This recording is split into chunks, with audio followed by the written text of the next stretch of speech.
Seu sonho é morar nos Estados Unidos, mas você não tem ideia por onde começar? Então pega papel e caneta que eu vou dar um resumão das diferentes maneiras para conseguir morar legalmente por aqui. Fala galera, meu nome é Renato Hideki, eu moro aqui nos Estados Unidos e no meu canal eu falo sobre como é morar aqui, as diferenças e curiosidades entre morar aqui e morar no Brasil e compartilho com vocês o que eu aprendi nesses últimos 6 anos.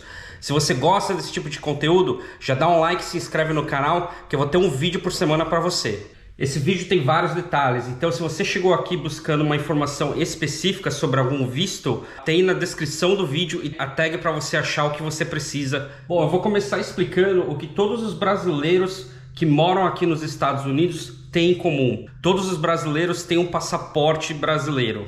O passaporte, em poucas palavras, é o documento que você apresenta no Departamento de Imigração ao entrar em um outro país. Todo aeroporto internacional aqui dos Estados Unidos tem um Departamento de Imigração, onde todas as pessoas que estão chegando naquele aeroporto devem passar por esse departamento. E basicamente a função desse departamento é registrar quem é você, o seu nome, de qual país que você está vindo e qual a sua intenção de visitar o país. Alguns países vão te exigir apenas o passaporte brasileiro e vão deixar você entrar. Aqui nos Estados Unidos não funciona assim. Dentro do seu passaporte você precisa ter um visto americano. Aqui nos Estados Unidos eles chamam de Visa, American Visa. E o visto americano nada mais é que uma pré-autorização para deixar você entrar no país. Você não consegue nem entrar no avião se você não tiver esse visto, né? Basicamente, o governo quer saber qual que é o seu nome, da onde que você vem e qual a sua intenção em entrar no país. Você está vindo aqui para trabalhar, você está vindo para estudar, você está vindo só para fazer turismo. E aí os vistos são concedidos com base na sua intenção. Obviamente eles têm uma quantidade de critérios que eles precisam avaliar para emitir esse visto para você ou não. E não existe apenas um tipo de visto, existem vários vistos americanos, como vocês vão ver aqui nesse vídeo, e eu vou focar aqui naqueles vistos que te concedem a permissão de morar por aqui, seja temporariamente ou seja permanentemente. E aí, tirando aqui dessa lista então, o visto mais comum que o brasileiro mais tira, que é o visto de turismo, né? O visto de turismo ele não te concede a autorização para morar aqui nos Estados Unidos, ele só te concede a autorização para você passar uma temporada por aqui, no máximo 6 meses. Tem formas de você entrar no país com o visto americano de turismo, depois você alterar esse seu status, é dessa forma que eles falam, né? Alterar o status para estudante ou alguma coisa assim. Mas esse não é o foco do meu vídeo, eu vou passar por todos os vistos existentes que te concedem a permissão de morar por aqui. Eu não vou falar sobre o visto de estudante, o que você faz depois, entendeu? Uma coisa em comum entre todos os vistos, para você já ficar sabendo, é que tem uma taxa para você pagar e essa taxa não é reembolsável de forma alguma. Você sendo aprovado ou não, você precisa pagar essas taxas e não é barato. A taxa fica aí entre $160 e $400, a depender do visto que você está tirando. Também comum para todos os vistos é que você precisa agendar uma entrevista. A partir do momento que você apresenta a primeira parte dos formulários, da sua documentação, o segundo passo é fazer uma entrevista. E essa entrevista também existe para todos os tipos de vistos, seja de turismo quanto todos os outros. Mas aí a entrevista em si, as perguntas que eles vão fazer vão variar dependendo do visto que você está solicitando. Eu vou começar com os vistos que te permitem viver aqui nos Estados Unidos de maneira temporária, por uma certa quantidade de anos. E também eu vou falar dos vistos permanentes, que permitem você morar aqui de forma permanente, né? Tem aí o famoso Green Card e alguns outros vistos também. Bom, começando aí com os vistos de estudante, você tem o visto F1, M1 e o J1. O F1 aí é o mais comum dos vistos de estudante. Basicamente os pré-requisitos são: a instituição que você está querendo estudar precisa te conceder uma autorização, uma carta de aceitação de você como estudante, e com base nessa autorização você consegue fazer a solicitação desse seu visto F1. Outros 3 requisitos é você demonstrar fortes laços com o Brasil. Então você demonstrar que toda a sua família está aqui no Brasil, você demonstrar que você tem, por exemplo, um trabalho aqui, ou você tem um curso que você quer fazer aqui, que você já está inscrito. Isso tudo são evidências para o governo americano que você pode apresentar para indicar que você tem fortes laços com o Brasil e você pretende voltar ao Brasil. Uma preocupação do governo americano ao conceder esse tipo de visto é que você entre com esse tipo de visto e depois fique legal por aqui. Eles querem ter a certeza que ao conceder esse visto você tem intenções de voltar ao Brasil. O terceiro pré-requisito é você demonstrar condições financeiras para você pagar esse curso que você está fazendo. E o quarto requisito é você demonstrar que você conhece bem a língua inglesa. O M1 é um outro visto também de estudante, mas ele é bem menos comum, ele é específico para alguns cursos profissionalizantes, bem específicos, então não vou cobrir ele aqui. E o J1 ele também é usado por estudantes, principalmente estudantes de pós-graduação ou de MBA. A ideia do J1 é que seja um visto para exchange, um visto para intercambistas. Então, não só para estudantes, né, fazendo intercâmbio por aqui, mas também outros tipos de intercâmbio cultural, né? Um dos programas mais conhecidos e que mais trazem brasileiros para cá com o J1, eu acredito que é o programa de Au Pair. Au Pair, basicamente, é quando você vem aqui para os Estados Unidos para morar junto com uma família americana e você oferece para essa família americana algum tipo de serviço. Você cuida das crianças enquanto ensina português para eles, você cuida da casa, limpa a casa, faz comida, alguma coisa assim, e em troca essa família vai te dar toda a estrutura da casa para você morar e vai te ajudar com documentação e tudo mais. E se eu não me engano tem pré-requisito para você aprender inglês também e tal. Então esse é um dos programas que mais trazem brasileiros. Muitos jovens acabam vindo para cá nesse programa de Au Pair. E aí os pré-requisitos do J1 vão variar bastante, né? Então, por exemplo, se você está usando o J1 para vir para um MBA, você precisa ser aceito nesse MBA, né? E os MBAs aqui dos Estados Unidos, eles são bem concorridos, os MBAs internacionais, né? Você está concorrendo com pessoas aí do mundo inteiro, da Ásia, da Austrália, enfim. Por ser bastante difícil, tem uma série de provações que você precisa fazer, né? Algumas provas específicas que você precisa fazer, demonstrar uma fluência muito boa do inglês.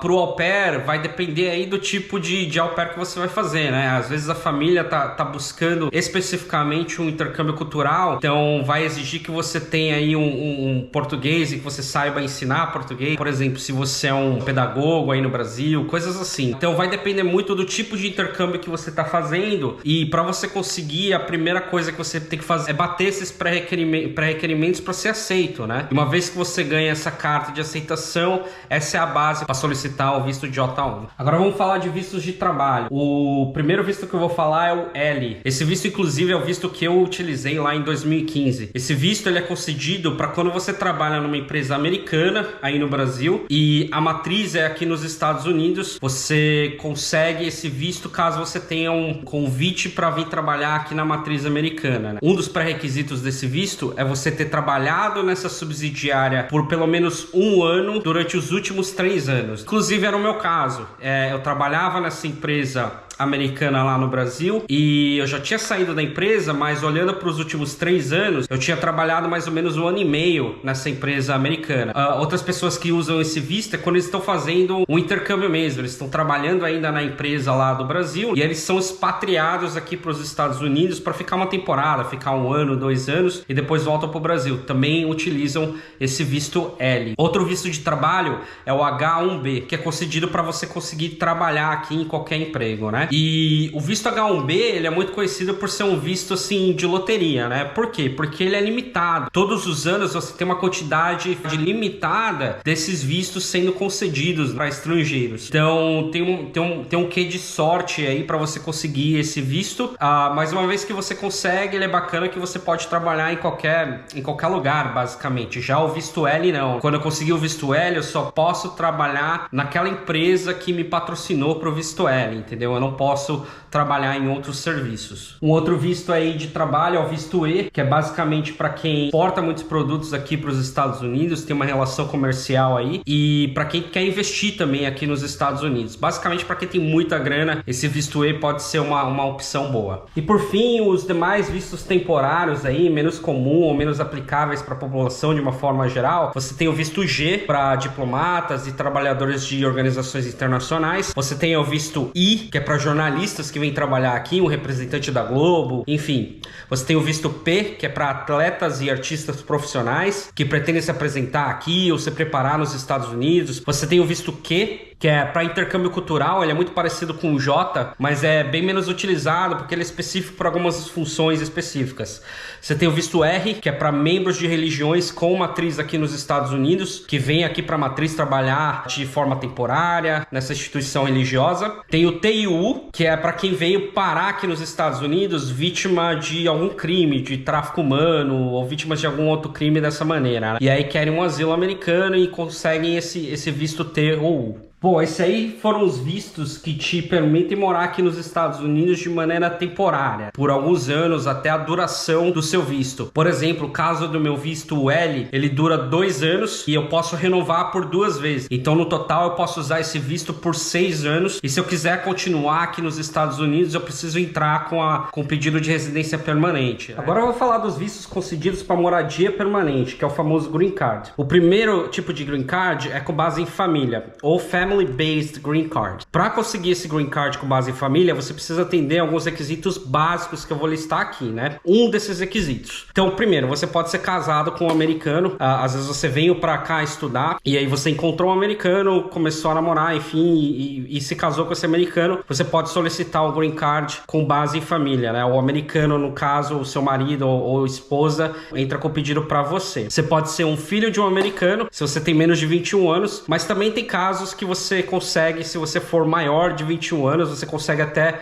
nesse caso, para sua esposa também, se você for casado. Pode ser o caso de você ser pai de americano, né? Então, por exemplo, você estava a turismo aqui nos Estados Unidos e aí você engravidou uma americana ou qualquer outra pessoa e no caso a sua esposa ou a mãe do seu filho tem um filho aqui nos Estados Unidos, né? Quem nasce aqui nos Estados Unidos automaticamente é cidadão americano. Então, se você é pai ou mãe de um americano e seu filho for menor de 21 anos, você também consegue fazer a solicitação de Green Card. Você pode também ser um filho adotivo de um americano. Se você for adotado por um americano e você tem menos de 16 anos, o seu pai ou mãe adotiva podem fazer a solicitação do Green Card também. Um pouco mais difícil e demorado, mas também é possível. Dá para você conseguir o Green Card se você é casado ou você é um filho de não americano, mas de alguém que tenha o Green Card, né? Alguém que já tenha a residência permanente, consegue fazer a solicitação para você também. E também dá para conseguir o Green Card se você é um irmão de um americano. Eu tenho um amigo aqui no caso que foi exatamente esse caso, né? Ele nasceu aqui nos Estados Unidos, mas o irmão mais novo dele acabou nascendo lá no Brasil. E aí ele, como irmão mais velho e americano, ou mesmo irmão mais novo conseguiria também, ele fez a solicitação e conseguiu o Green Card pro irmão dele. Se você atende um desses requisitos, o americano ou aquele que possui o Green Card, ele precisa entrar com o pedido para você no departamento de imigração e dependendo de qual categoria você se encaixa, os requisitos vão ser diferentes, obviamente. Também aí na área de vistos, né, de residência permanente, tem o visto de imigrante K. E esse visto ele é concedido geralmente para quem é noivo ou noiva de um americano e pretende se casar e morar aqui nos Estados Unidos. Então, obviamente, tudo isso você precisa provar ali na hora da entrevista com a imigração. E aí tem 2 pré-requisitos básicos para esse visto. Você não pode ser casado legalmente, precisa ser solteiro, obviamente, separado ou viúvo.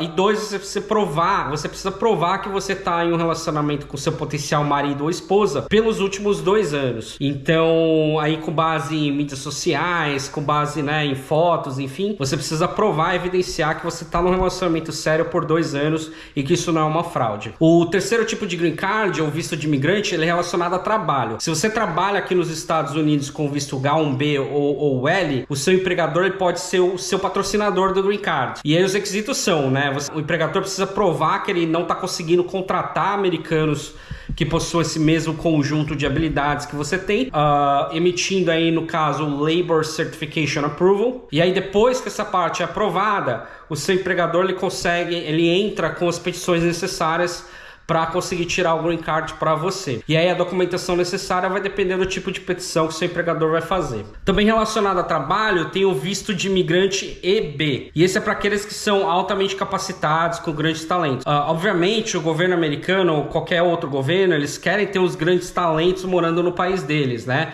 Então, isso aí é destinado para grandes pesquisadores e professores que são premiados, dedicado também para atletas com grandes conquistas, executivos de renomes, no caso CEOs, CFOs e outros casos aí, né?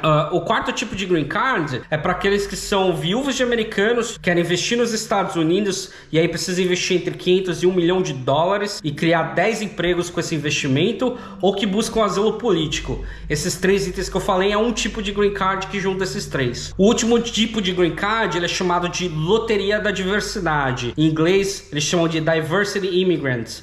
E é isso mesmo que você ouviu, é uma loteria. Se você atende os requisitos de educação e experiência de trabalho que os Estados Unidos estão procurando, tem aí todo ano 55 mil vagas de green card que são concedidos aleatoriamente para esses que atendem esse pré-requisito. E para você ter uma ideia do quão difícil é, todo ano tem aí de 1 milhão e 200 a 3 milhões e 500 pessoas que solicitam esse green card. Então realmente é bem difícil obter um. A proporção aí é de 1 para 25, 1 a 75 pessoas que conseguem esse green card com base em loteria.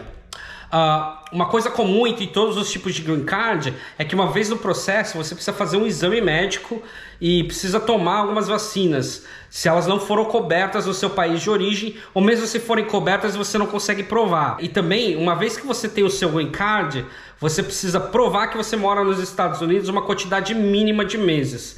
Caso contrário, você corre risco de perder o status. Não dá para você tirar o green card e ficar no país e ficar no Brasil a maior parte do tempo. Bom, e para fechar o vídeo, galera, eu diria que é importante para você morar nos Estados Unidos é você aprender inglês, o máximo que você puder. E para aprender aí, não vale só fazer aquele curso, né? Um curso de inglês que você vai ali, senta, fica ouvindo, enfim. Nada melhor para você aprender uma língua do que ter exposição ao idioma, né?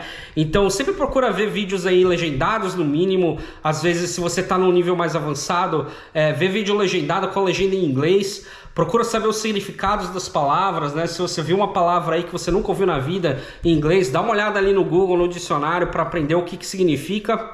E tenta observar bastante como as palavras são pronunciadas, né? Quanto mais avançado for o seu inglês, melhor quando a oportunidade aparecer para você. Bom, galera, é isso aí para esse vídeo. Se você gostou, se esse vídeo te ajudou de alguma forma, não esquece de dar um like e se inscreve. Toda semana eu vou trazer um vídeo para vocês relacionado a como morar aqui nos Estados Unidos, a curiosidades sobre morar aqui.